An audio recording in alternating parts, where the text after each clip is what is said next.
사람이 죽으면 심판이 있습니다.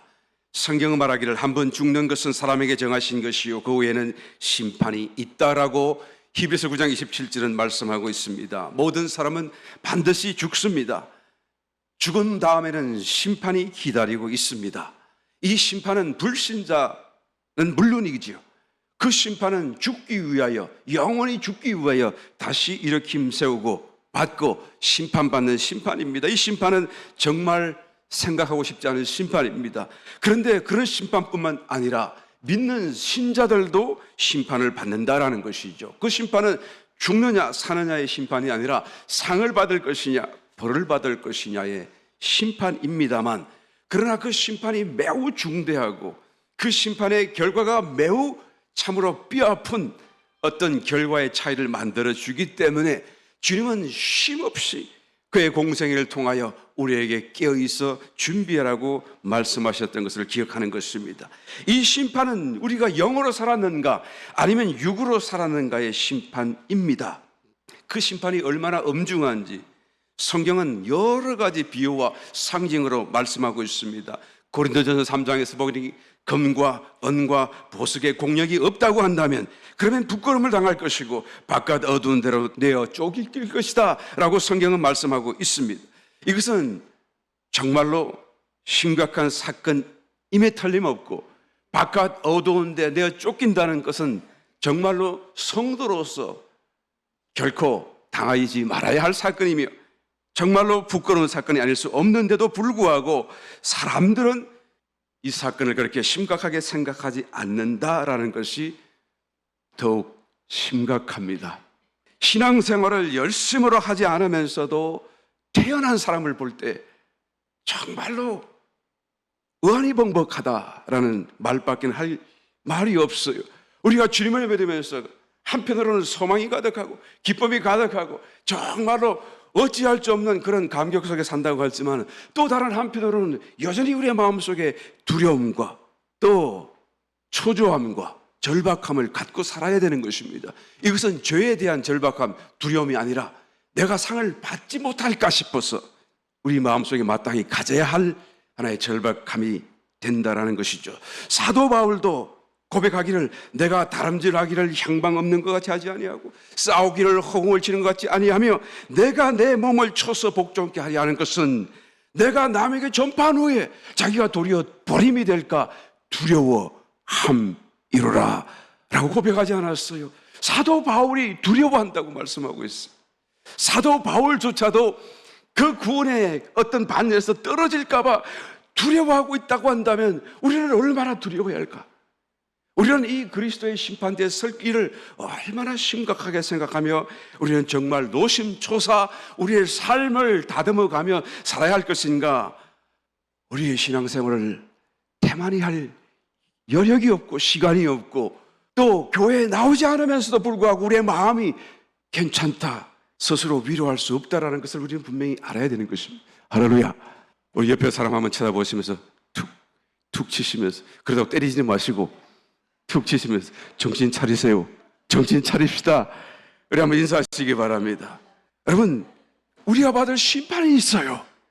그 심판을 위하여 하루하루를 준비하며 살아야 되지 않겠습니까? 그 심판은 내가 영으로 살았는가 육으로 살았는가의 심판입니다. 저와 여러분 다시 한 번 더 영으로 사시고 또한 영으로 산 결과를 가지고 열매를 가지고 주님 앞에 칭찬받는 저와 여러분 되시기를 예수님 이름으로 축원합니다. 영으로 산다는 것은 무엇입니까? 도대체 어떻게 사는 것입니까? 오늘 세 가지를 따라 말씀을 나누기를 원합니다. 첫 번째로 영의 특성을 먼저 우리는 이해해야 영으로 산다는 것을 이해하고 또한 그 길로 들어설 수가 있는 것입니다. 영은 여러분 생명이 있습니다. 생명을 지니고 있습니다. 모든 생명은 영에서부터 시작되어 나오는 것이죠. 영에서 나오는 것은 그것은 무엇이든지 다 생명의 어떤 결과를 만들어 내는 것을 성경은 말씀하고 있습니다. 그것이 내적인 감동이든 어떤 느낌이든 생각이든 여하튼 영에서부터 나오는 것이라고 한다면 그것이 나에게 접촉되는 순간 내 속에 생명이 또한 생기고 더 커져가고 또한 생명이 더 충만해지는 것을 우리는 또한 체험 가운데 말할 수가 있다라는 것이죠. 에스겔 선지자가 바벨론의 포로로 잡혀서 정말 흑암 가운데 있지 않습니까? 모든 소망이 다 끊어졌습니다. 성전은 불타버렸고, 또한 예루살렘 무너져 내렸고, 나라는 다 망해버렸고, 이제는 정말 그 흔적을 찾을 수 없을 만큼 이제는 다 폐허가 되고 말았어요. 그리고는 자기 자신도 이제는 바벨론 원수의 손에 붙잡혀서 그곳에서 포로의 삶을 살고 있지 않습니까? 한때 마음에 하나님을 간절히 사모하여 제사장 되기를 원했지만 그것은 다 사라져버리고 절망 가운데 하루하루를 살아가고 있는데 갑자기 하나님이 그의 눈을 여시고 이상을 보여주신 것입니다.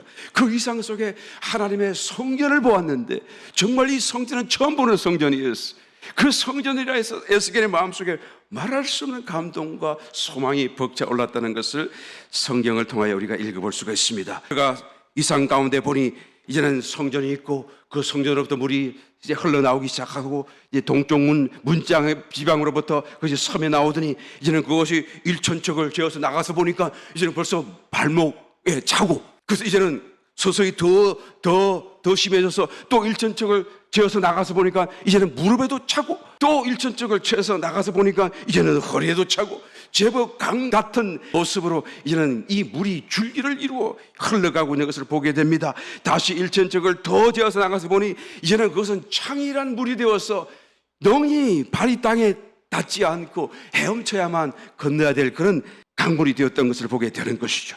이 강이 이제는 성전에서부터 출발했지만은 이제는 동방을 따라 방향으로 흘러가다가 아라바 계곡을 따라 흘러내려서 남쪽으로 내려가면서 이제는 사해 바다에 이르렀는데 그 죽은 사해 바다가 살아나기 시작하는 것입니다. 그 물이 닿자마자 이제는 신비한 생명의 역사가 일어나기 시작하면서 그 속에 없던 생명체들이 펄떡이면서 살기 시작하고 이제는 많은 물고기가 생겨나는 것을 그는 환상 속에 보았습니다. 그리고는 그 강물이 되어 흘러가는 그 강자우의 주변에는 이제는 어부가 생겨나고 그 어부가 그물을 던지는 것을 또한 보았습니다. 그리고는 각종 물고기들이 그 사해 바다에 있는 것처럼 강물에도 가득 차 있고 정말 크고 정말 펄떡이는 물고기들이 그 강물 속에 헤엄치는 것을 그는 이상 중에 보았던 것이죠. 강 좌우에는 먹을 만한 나무 실과들이 막 쑥쑥쑥 자라더니 이제는 실과 나무가 막 실과를 맺히기 시작하는데 잎사귀가 마르지를 않고 실과는 떨어지지를 않고, 그래서 달마다 그 아름다운 먹을 만한 나무 열매들을 결실하는 것을 이상 중에 보았습니다. 정말 마음이 소망찼어요. 모든 것이 어둡고 모든 것이 다 망하고 모든 것이 없는 가운데 그가 보았더니 여전히 하나님의 역사가 기다리고 있고 하나님의 축복이 그들을 기다리고 있음을 보게 된 것이죠. 그러나 여러분, 이 성전은 아직 지어진 적이 없습니다. 아직까지 이 땅 위에 한 번도 나타난 적이 없어요. 이제는 천년 왕국 때가 되면 그때 이 땅 위에 그 에스겔이 보았던 성전이 지어지게 될 것입니다. 그런데 여러분, 에스겔도 보지 못했던 더 놀라운 성전은 사도 요한을 보았습니다. 사도 요한이 보았었습니다. 그 사도 요한이 보았던 그 성전은 이제는 정말로 천성에 있는 새 예루살렘 성전이었습니다.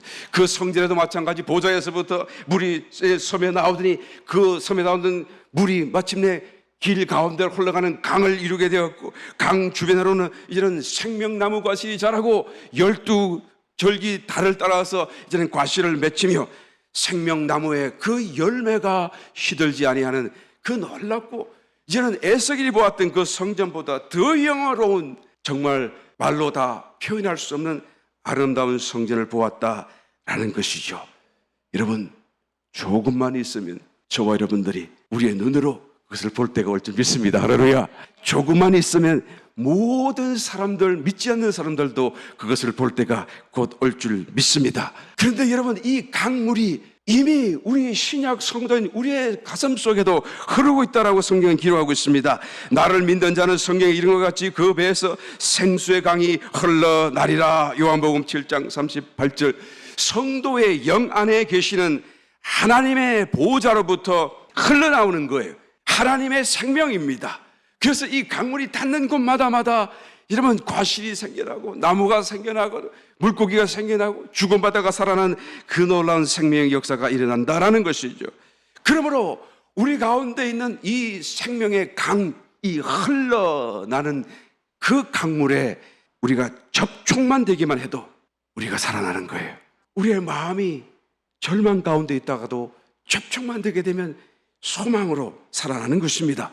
왠지 모르지만 힘이 난다. 문제와 슬픈 일이 여전히 내 속에 있지만, 그러나 내 삶 속에 있지만, 그러나 내 속에는 지워지지 아니할, 지울 수 없는 그런 소망과 기쁨이 있다는 것을 알게 되더라라는 것입니다.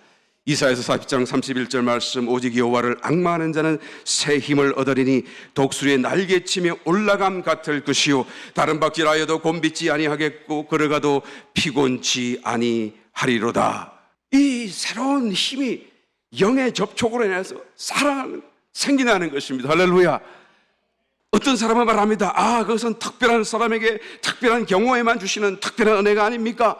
여러분, 구약시대는 그랬어요. 근데 신약시대는 그렇지가 않습니다. 신약 성도 안에는 이미 하나님이 내주하시고 계시고, 이미 그 보좌로부터 물이 생명의 강이 되어 흘러가고 있다는 것을 주님이 말씀하시고 성경이 말씀해 주고 있는 것입니다.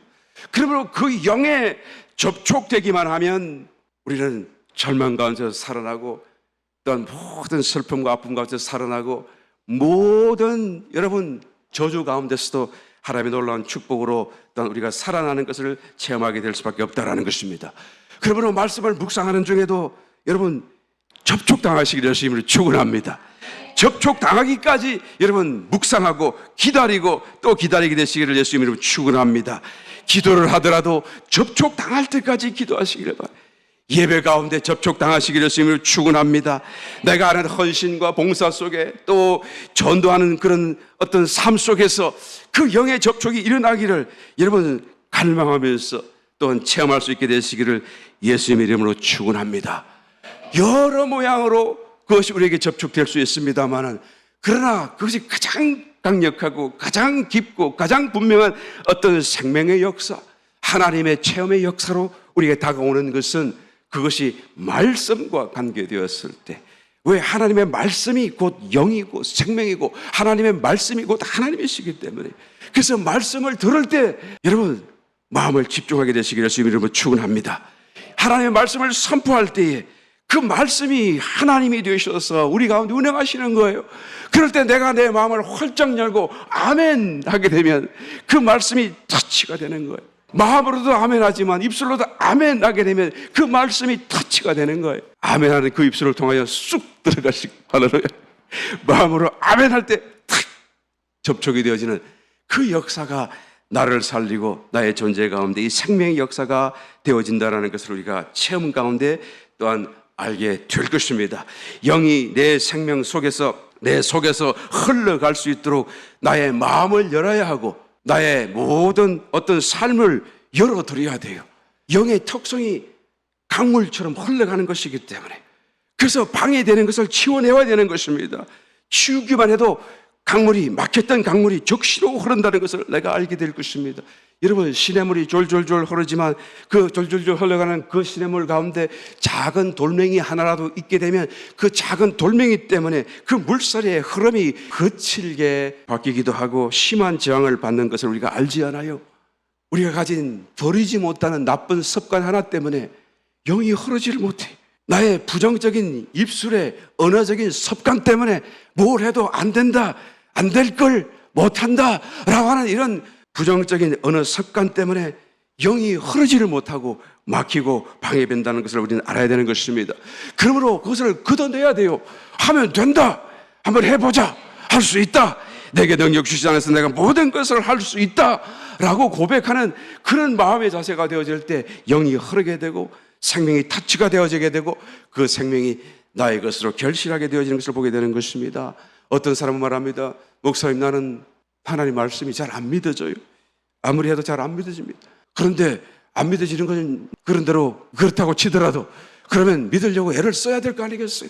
그런데 나는 안 믿어지니까 나는 안 믿고 사는 게 당당합니다. 그러면서 나는 일요일 날에도 막 하고 다니고 다니는 그런 삶, 여러분 정말 괜찮을까요? 나는 안 믿어지니까, 글쎄 안 믿어지니까 안 믿는 대로 사는 것이, 담대하게 그렇게 사는 것이 괜찮은 것일까요? 여러분, 안 괜찮은 거예요. 안 믿어지는, 또 안 믿어진다라고 생각하는 그 나의 판단이 옳은 것이 아니에요. 나의 지성이 여러분 완전하지 않습니다. 나의 생각과 판단이 여러분 나는 건강하고 나는 괜찮다라고 생각할지 모르겠지만 여러분 건강한 것이 아니에요. 잘못되어 있다는 것을 우리는 알아야 되는 것입니다. 한번 믿어보자, 한번 해보자, 이런 생각으로 이런 잘못된 생각을 걷어내야 돼요. 사단이 내 마음속에 살며시 가져다둔 작은 조약돌과 같은 하나의 어떤 생각인 것입니다. 그것이 영의 흐름을 가로막고 있다는 것을 알아야 되는 것입니다. 영이 흘러갈 수 있도록 우리는 이것을 치워내야 되는 것입니다. 할렐루야. 그럴 때부터 적시로 하나님의 영이 흐르고 있는 것을 내가 알게 되고 느끼게 되고, 안 믿어지는 것은 믿어지게 되고, 믿어지는 것은 더 믿어지고, 할렐루야. 하나님의 놀라운 생명의 역사들이 결실하는 축복이 될 줄 믿습니다. 두 번째로, 영과 혼을 구별할 수가 있어야 내가 영을 따라 살아갈 수가 있습니다. 영이 아닌데 영인 줄로 생각하고 혼인데 영인 줄로 착각하며 사는 그런 착각에서 벗어나야 우리가 영을 따라 살아갈 수 있기 때문인 것입니다. 여러분, 혼은 지성으로 구성되어 있어요. 우리의 이성과 논리와 생각, 또 감정이 들어져 있습니다. 희노애락, 기쁨, 분노, 사랑하는 것, 기뻐하고 즐거워하는 것, 이런 정서적인 느낌을 또한 가지고 있어요. 그 혼은 또한 우리 그 속에 의지가 있지요. 그래서 내가 결정을 하고 나는 이것이 좋아, 나는 저것을 하고 싶어, 나의 뜻은 이렇게 돼, 나의 꿈은 이것이야 라고 하는 그런 생각과 판단과 어떤 결정을 내리는 의지가 그 속에 들어져 있습니다. 그런데 이 지정의가 비정상이라는 것을 깨달아야 돼요. 나는 괜찮은데요, 괜찮은 것이 아닙니다. 아담이 타락하기 전에 지으신 하나님의 본래의 그 정의가 아니에요. 타락한 이로 죄가 들어와서 그것이 망가지고 구부러지고 왜곡되고 그냥 눈이 침침한 것처럼 침침해져 버리고 그냥 어두워져 버린 상태로 그냥 빠져버렸다라는 것이죠. 그러니까 제대로 영을 읽어내고 제대로 영을 이해하지 못하고 있어요.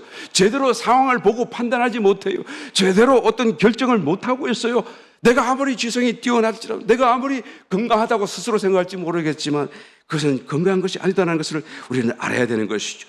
그런데 영이 나의 혼으로, 나의 마음 안으로 흘러 들어오게 되면 그 영은 완전한데, 영의 생각은 완전한데, 그런데 나의 혼의 그 지정의가, 나의 혼의 그런 어떤 상태가 비정상적으로 왜곡되어져 있고 어두움 가운데 던져져 있기 때문에 이 영을 영 그대로의 생각으로, 그 순수한 그대로, 거룩한 그대로 받아들이지 못하고 이해하지 못하고 또한 그것을 수용하지 못한다는 것을 알아야 되는 것이죠.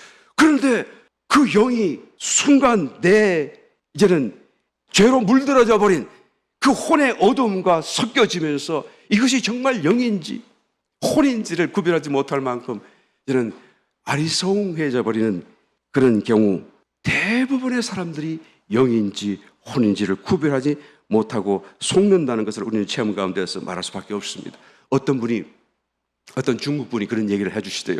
중국 시골을 가서 보게 되면 시골 부엌에, 그렇잖아요. 그분들이 워낙 이렇게 우엌에다가 기름으로 요리하는 게 항상 너무 많아가지고, 그래가지고 그냥 늘 기름이 그냥 막 연기에 타서 올라가는데, 시골이라 그러면 별로 뭐 깨끗하게 할 필요도 없고 그대로 살다 보니까 그 유리창에 기름때가 끼어서 덕지덕지만 이렇게, 그래서 자기들이 말해 이만큼 기름때가 두껍게 쌓이기도 한대요. 시골로 가서 보게 되면.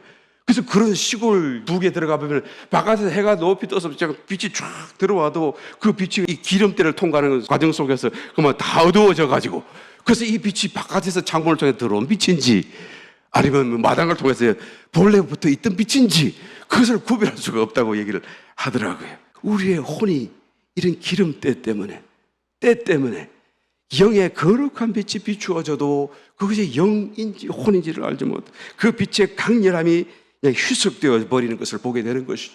그래서 나는 주님을 위해서 삽니다, 나는 주의 뜻을 따라 살고 있습니다 라고 생각하지만, 그러나 그것은 나의 혼의 생각이었고 내 생각이었다는 것을 알지 못하고, 마태복음 7장에 보니까 주님을 만나는 그날까지 속고 사는 사람들을 주님이 비유해주고 있지 않습니까? 주여 주여 하는 자들마다 다 천국에 이를 것이 아니다. 아버지 하나님의 뜻을 따라 행하는 사람만이 천국에 이를 것이다. 그런데 이 많은 사람들이 마지막 날 주님 앞에 서서 주여 주여 하늘문을 열어주소서, 주여 주여 우리에게 상 달라고 그들은 말하겠지만 나는 너희를 도무지 모른다라고 내어 쫓는 것을 주님이 말씀해 주지 않습니까? 그들은 주님 앞에 서는 그날까지, 그 시간까지 죽어서라도 주님 앞에 서 있는 그 순간까지 해도 자기가 혼을 따라 살았는지 영을 따라 살았는지 구별이 안 된다는 거예요. 철저하게 속임을 당하고 산다라는 것을 주님이 말씀하고 경고해 주지 않습니까? 누가복음 13장에 보니까 혼인잔치에 들어가지 못한 성도들이 있습니다.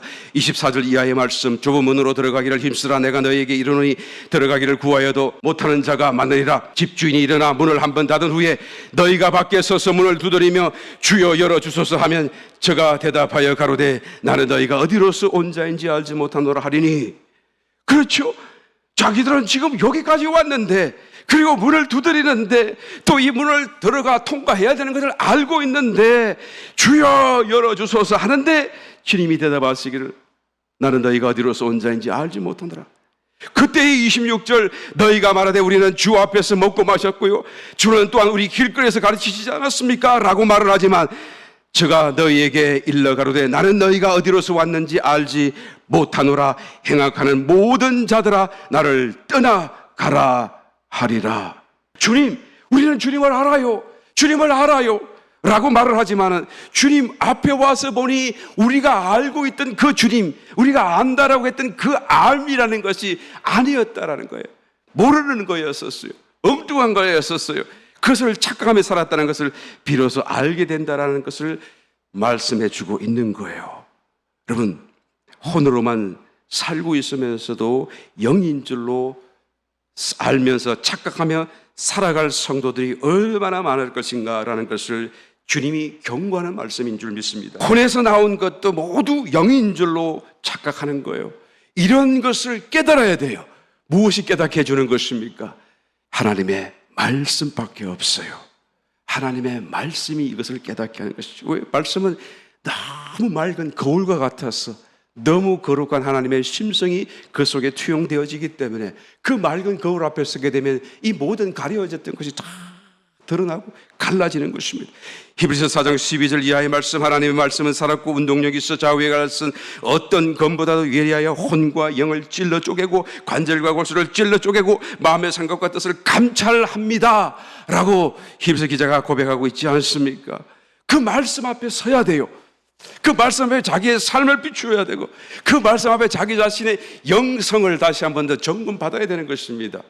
여러분, 오래오래 말씀 앞에 머물러 있게 되시기를 예수님 이름으로 축원합니다. 그냥 말씀을 외우는 것이 아니에요. 말씀 앞에 오래 그것을 되새기고 묵상하고 시간을 들여서 그 말씀이 내 속에 녹아나고 내 속에 있는 모든 부정한 것을 찔러 쪼개어내고 흩어낼 수 있도록 그 말씀 앞에 머물러 있어야 되는 것입니다.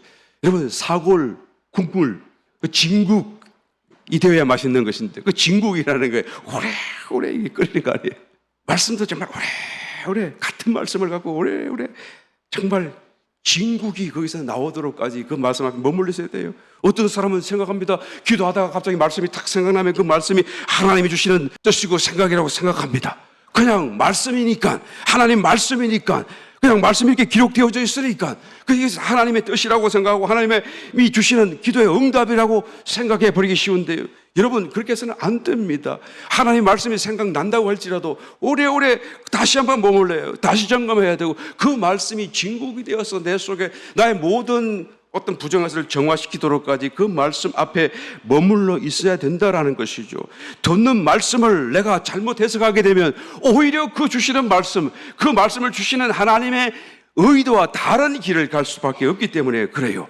사도 바울이 하나님의 감동 속에서 성령의 매임을 받고 이제는 예루살렘을 갑니다. 그리고 예루살렘에서 포박당하고 이제는 재판에 회부되어서 이제는 로마로 압송되어지고 그 로마에서 순교당할 그런 모든 일들이 그냥 하나님께서 사도 바울의 심령에 매듭을 주셔서 그 길을 가게끔 명령하셨는데, 그런데 이제는 가는 성읍마다 만나는 교회 성도들이 막 가지 말라고 때를 쓰면 말리는 거예요. 왜요? 성령이 모든 성읍에서 사도 바울이 예루살렘에 가게 되면 포박을 당할 것을 보여주신 거예요. 한 번은 가이사랴 지역에 갔는데 빌립 집사의 집에 머물고 있는 동안 유대 지방에서 내려온 아가보라고 하는 그런 선지자가 갑자기 사도 바울의 띠를 탁 뺐더니 자기의 수족을 묻고, 그리고는 생생하게 하나님께서 보여주신 어떤 그런 말씀을 거기서 재현하는 거예요. 이 띠 임자를 예루살렘에 가게 되면 이 띠 임자를 사람들이 이렇게 그를 묶어서 난 그를 체포하리라, 그렇게 얘기한 거예요. 그러니까 그것을 보고 이 성령의 감동이잖아요. 성령의 말씀하심이잖아요. 사람들은 아이고 사도 바울이여 가지 마시오, 예루살렘 가지 마시오, 여기 있어야 됩니다 라고 그를 붙잡아 당기는 거예요. 그래서 사도 바울이 뭐라고 대답합니까? 왜 너희들이 울어서 내 마음을 아프게 하느냐? 나는 예루살렘에 갈 것을 작정했고 거기서 주의 복음을 위해 죽을 각오도 되었다. 나는 나의 달려갈 길, 나에게 맡기신 복음의 사명의 그 길을 감당하기 위하여 나는 나의 생명을 조금도 귀한 것으로 여기지 아니한다. 왜 우느냐? 울지 말라. 야단을 하는 것을 보게 되는 거예요. 여러분, 한편에서는 성령을 어떤 메시지를 보고 가서는 안 된다라고 말하는 사람이 있고, 또 한편에서는 사도 바울처럼 그것은 그렇게 포박당한다는 것을 말한 것이지 가지 말라고 하는 말씀이 아니라는 것을 아는 사람으로서 더 깊은 영의 느낌 속에서 그렇게 해서는 안 된다라고 말하는 사도 바울을 보게 되는 것이죠. 여러분, 같은 성령의 메시지를 듣고도 어떤 사람은 이렇게 해석을 하고 어떤 사람은 저렇게 잘못 해석할 수도 있다는 것을 우리는 알아야 돼요. 그러므로 성령을 듣기 위해서, 영의 느낌을 받기 위해서 우리는 또한 하나님 앞에 머물러야 돼요. 그 다음에 느낌을 받은 뒤에 그 하나님의 어떤 생각과 마음을 읽은 다음에 다시 올바르게 그것을 해석하기 위해서 다시 영의 감동이 필요하다는 것을 알아야 되는 것입니다. 그러므로 오래오래 머물러야 되고 부단하게 그것을 우리는 살피는 작업이 반드시 뒤따라와야 된다는 것입니다. 한번 보았다, 한번 들었다, 한번 체험했다라는 것을 우리는 그것을 다 닫아버리서는 안 되는 것이, 정말로 이것이 하나님께서 왔는가? 정말로 하나님 주시는 말씀의 의미가 무엇인가? 이렇게 말씀하시는 하나님의 의도는 무엇인가? 우리는 그것을 알기까지 부단히 살피고 시험해 보아야 되는 것입니다. 영을 쫓는 생활, 영을 따라 사는 삶의 가장 중요하고 베이직하고 가장 근간을 이루는 어떤 한 가지 태도를 말해보라고 한다면 그것은 바로 살피고 시험하는 거예요. 살피고 시험하는 거예요. 부단히 노력해야 되는 것입니다. 데살로니가서서 5장 21절, 범사에 헤아려 좋은 것을 취하고 악은 모든 모양이라도 버리라. 이 헤아린다는 말 돕기 맞죠? 이것은 examine, 검사한다는 그 말이에요. prove, 그것을 증명한다는 그 말이에요. 그러니까 범사에 examine하고 또한 prove하고, 그래서 그것이 좋다는 것이 인정되어지면 그것을 취하라 그 말이에요. 자신의 존재의 각 부분이 어떻게 움직이는지를 알아야 되는 거예요. 어떤 생각이 들어오게 되면 그 생각이 어디에서 나온 것인지를 우리는 살펴봐야 됩니다. 어떤 느낌이 일어난다고 한다면 그 느낌이 어디에서 출발하는 것을 우리는 또 한번 살펴봐야 되는 것입니다. 일을 하는데 그 일하는 이 기쁨이, 이 힘이 어디서 나는지. 여러분, 요즘에 뉴에이지도 여러분 힘을 주고 뉴에이지도 기뻐해요. 뉴에이지 집회하는 걸 보게 되면 막 깔깔거리고 그리고 쓰러지고 넘어지고 하는 거 보여주지 않아요. 그러니까 기쁨이 있으니까 성령의 역사라고 착각하는데 그렇지 않아요. 그런 진정한 기쁨이 아니고 속이는 기쁨이에요. 그 중심의 기쁨이 아닙니다. 그들은 스스로가 속고 있고 스스로가 속이고 있는 것을 우리는 말할 수밖에 없다라는 것이죠. 그러므로 이것을 살펴보아야 되는 것입니다. 내 이 힘이 어디서 나니? 그러니까 일하다 말고 아이고 이것은 내 힘이 아닌가 보다, 그냥 교회에서 봉사하다가도 아이고 이것은 하지 말아야지, 그게 아니고 그 힘이 내 힘이고 그 힘이 하나님이 주신 힘이 아니라고 느껴지면 하나님이 주시도록 더 기도하고 또 더 하나님 앞에 간구하시라는 뜻인 것입니다. 그래서 하나님의 힘으로 주시는 능력으로 내가 기쁨으로 할 수 있게 되시기를 예수님의 이름으로 축원합니다. 그러므로 자기의 육체와 정신적인 그런 모든 활동을 힘써 우리는 살펴야지만이 영을 따라 살아갈 수 있다라는 것이죠. 영에서 오는 것들이 어떤 특성들이 있어요. 영에서 오는 것들이 이런 특성들을 공통적으로 가지고 있는 것을 보게 됩니다. 그 몇 가지만 우리가 살핀다고 해도 우리는 어느 정도 이것이 영인지 아닌지 우리는 판별할 수가 있을 것입니다. 영에서 오는 것이라고 한다면 언제나 죄를 먼저 느끼게 해요. 그러니까 내가 죄를 다 해결했는데도 내가 알지 못하는 죄가 더 깊숙한 곳에 있구나.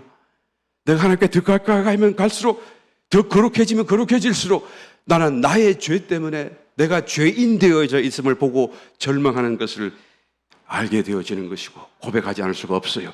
사도 바울이 그토록 거룩한 자가 되었음에도 불구하고 나는 죄인 중에 괴수다라고 말을 하지 않아요? 그러니까 죄를 애통하는 마음이 생겨나야 돼요. 그 죄 때문에 막 그냥 눈물이 쏟아지고 그런 마음이 있어나야 되는 것입니다. 그런데 위장된 그런 어떤 혼이지만 가짜 거짓 영들의 그런 역사들은 이런 애통한 마음을 줄 수가 없어요. 회개를 주지를 못하는 것입니다. 죄가 죄된 것으로 알게 해주지를 못해요. 그러니까 죄를 회개하거나 죄를 애통해하거나 그런 마음이 있나 없나를 살펴보게 되면 이것이 영에서 온 것이구나 하는 것을 알 수가 있습니다. 미국의 어느 교회, 제일 큰 교회라고 하는 교회, 절대 회개 얘기하지 않아요. 십자가 얘기하지 않아요. 왜 그래요? 영이 아니기 때문에 그런 것이죠. 그래서 자연스럽게 남을 나보다 더 낫게 여겨져요. 내가 죄인인 것을 보니까, 말할 수 없는 죄 덩어리인 것을 보게 되니까, 정말 부끄럽다는 걸 생각하게 되니까, 그러니까 참된 겸손, 남을 나보다 낫게 여기는 그런 겸손이 저절로 생겨날 수밖에 없는 것입니다. 또 하나님과 그의 교회를 사랑하되 그냥 더 영의 어떤 접촉이 일어나면 일어날수록 더 사랑하고자 하는 마음이 막 불일듯이 일어나는 거예요. 내가 이미 하나님을 사랑하는데, 이미 교회를 사랑하는데 더 사랑하고자 하는 마음이 막 일어나는 거예요. 왜 그래요? 교회가 하나님의 몸이고 교회 가운데 하나님이 계시니까 말이에요. 하나님의 성전이기 때문에 그래요. 그러니까 이것이 영에서 온 것인가 아닌가를 교회 안에서 검증받아야 되는 것입니다. 자기만 거룩하고 나만 뛰어나고 나만 다른 사람은 다 아래 있는 것이라고 생각해서는 안 돼요.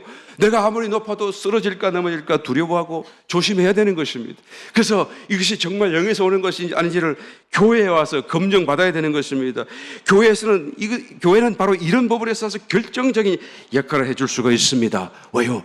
머리 대신 그리스도가 교회 가운데 계시고 그 그리스도의 공급이 모든 지체를 통하여 흘러가고 있기 때문에, 그래서 정말 나에게 온 어떤 영적인 체험과 영적인 감동이 정말 영에서 온 것이라고 한다면 교회 안에 가운데 왔을 때 더 그것이 빛나고 더 강력해지고 더 하나 되어지는 역사로 또한 그것이 환영받게 될 것이지만, 그러나 그것이 진정한 영에서 온 것이 아니라고 한다면 교회를 멀리할 것입니다. 교회를 비방할 것입니다.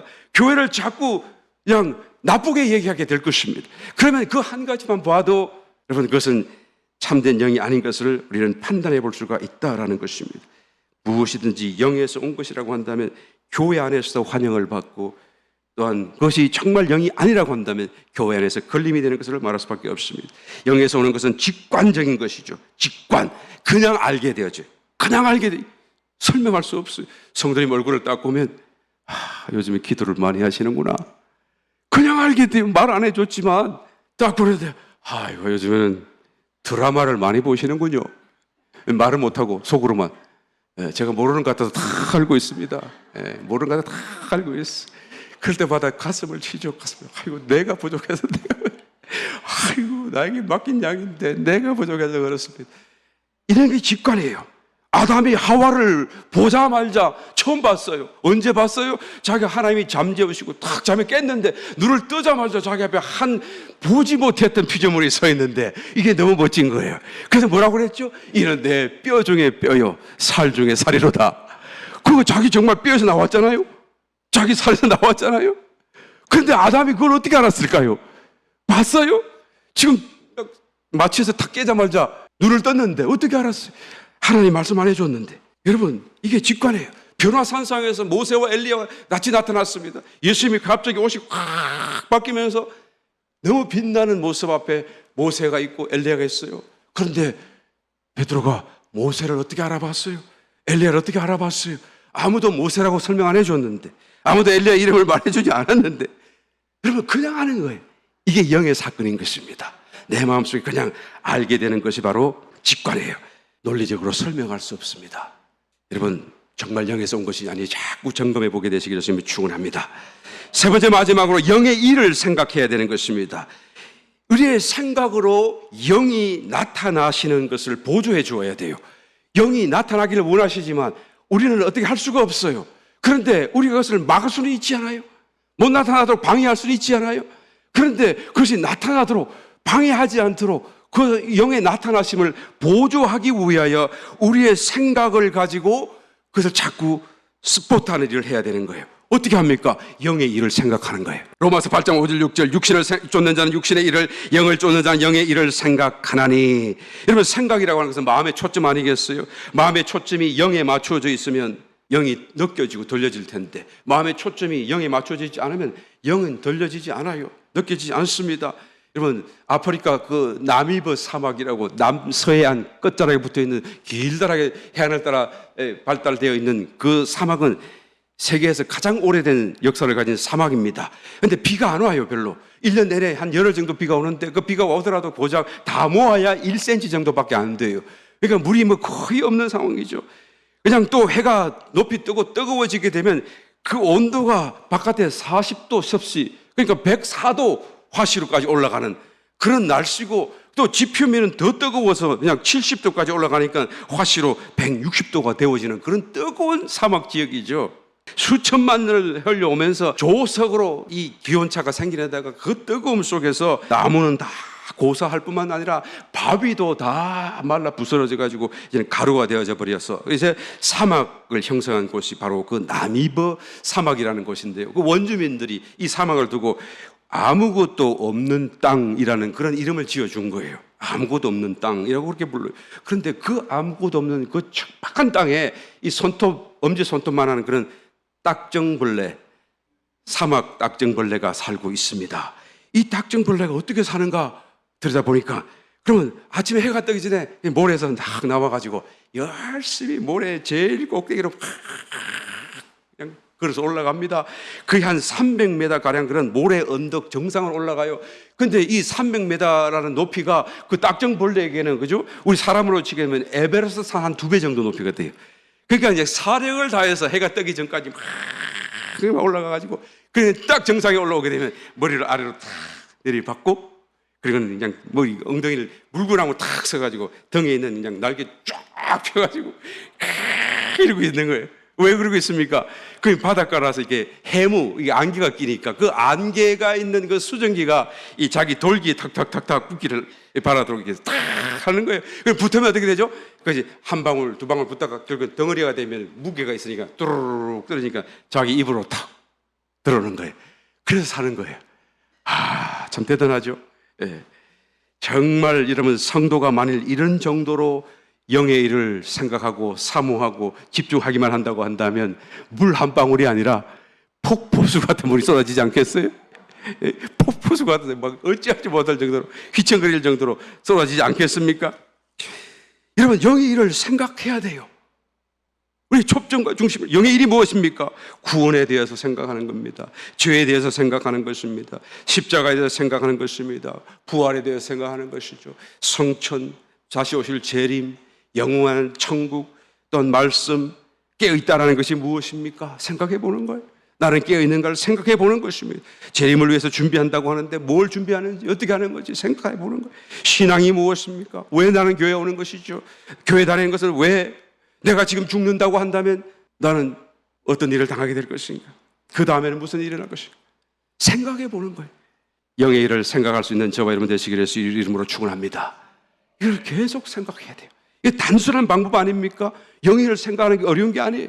단순한 방법인데도 그 방법이 곧 우리로 하여금 영을 따라 살도록 인도해 주게 된다는 것이죠. 결코 어려운 문제가 아닌 것입니다. 갈망의 문제인 것이죠. 내가 하나님을 얼마나 사모하고 얼마나 또한 주님을 사랑하는가의 문제인 것입니다. 구원받고 싶지 않아요? 하나님 보고 싶지 않아요?